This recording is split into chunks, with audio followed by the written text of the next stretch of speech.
America Iran युद्धाचा फटका आता थेट भारतीय अर्थव्यवस्थेला बसताना दिसतोय. कच्च्या तेलाच्या किमती प्रति बॅरल $104 वर गेल्यानंतर देशात महागाई वाढण्याची भीती व्यक्त केली जाते. त्यातच देशाची सर्वात मोठी बँक भारतीय रिझर्व्ह बँक म्हणजेच RBIच्या आकडेवारीनं देशाची चिंता आणखीनच वाढवली. RBIच्या माहितीनुसार फेब्रुवारी ते मे 2026 या अवघ्या 2 महिन्यात भारताच्या परकीय चलन साठ्यात तब्बल $37.8 अब्ज घट झाली. हा नक्कीच भारतासाठी चिंतेचा विषय आहे. फेब्रुवारीमध्ये भारताचा परकीय चलन साठा $728.49 अब्ज विक्रमी पातळीवर होता. मात्र आता तो घटून $690.69 अब्ज वर आलाय. फक्त 2च महिन्यात इतकी मोठी घट झाल्यानं देशात आता महागाई नियंत्रित करण्यासाठी पंतप्रधान नरेंद्र मोदी यांनी देशवासियांना काटकसरीचं आवाहन केले. मोदींच्या आवाहनानंतर देशात पुन्हा एकदा परकीय चलन साठा चर्चेचा विषय बनलाय. तज्ज्ञांच्या मते रुपयाला आधार देण्यासाठी RBI कडून मोठ्या प्रमाणात डॉलर विक्री करण्यात आली. याशिवाय कच्च्या तेलाच्या वाढलेल्या किमती, परदेशी गुंतवणूक बाहेर जाणं आणि जागतिक तणावामुळे डॉलरची मागणी वाढली. त्याचा थेट परिणाम भारताच्या परकीय चलन साठ्यावर झाला. आता भारत परकीय चलन मिळवतो तरी कसा, थोडक्यात समजून घेऊ.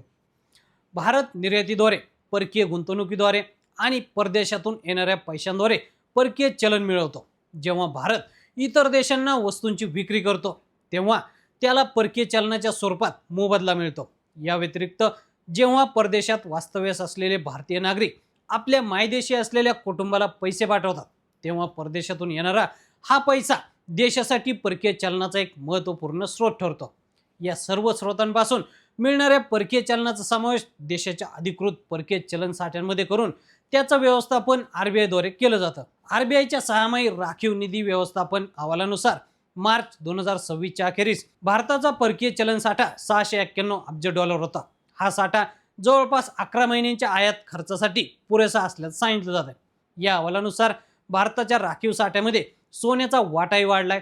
मार्च 2026 पर्यंत देशाच्या एकूण परकीय चलन साठ्यामध्ये सोन्याचं प्रमाण 16.7% पर्यंत वाढलं, तर सप्टेंबर 2025 मध्ये हे प्रमाण 13.92% इतकं होतं. मार्च 2026च्या स्थितीनुसार भारताकडे एकूण 880.52 मेट्रिक टन सोन्याचा साठा होता, ज्यापैकी सुमारे 680.5 मेट्रिक टन सोनं देशातच साठवून ठेवलंय. RBI आणि इतर जागतिक संस्थांच्या अंदाजानुसार मे 2026च्या सुमारास भारताचा परकीय चलन साठा $700 अब्ज वर असणं अपेक्षित होतं.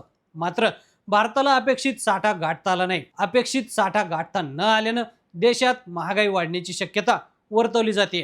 तर मंडळी, भारताच्या घटत्या परकीय चलन साठ्याबद्दल तुम्हाला काय वाटतं, आम्हाला कमेंट करून नक्की सांगा. आणि असेच नवनवीन माहितीपूर्ण व्हिडिओ पाहण्यासाठी लेट्स अप मराठी फॉलो करा. सोशल मीडियाच्या भाऊ गर्दीत विश्वासार्हतेने चकाकणारे नाव म्हणजे लेट्स अप मराठी. सगळ्यांना, सगळ्या नागरिकांना ती स्पीच, ती लेट्स अप वरील मुलाखती म्हणजे विचारांचा खजिना.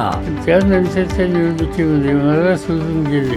बातम्या केवळ वस्तुस्थिती सांगणाऱ्या, न प्रोपगंडा, फक्त जनतेचा अजेंडा.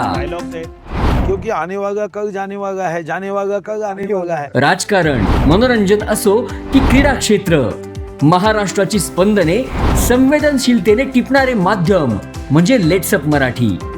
जगासोबत एक पाऊल पुढे राहण्यासाठी लेट्स अपचे ॲप, सोशल मीडिया आणि वेबसाईट सोबत कनेक्टेड रहा.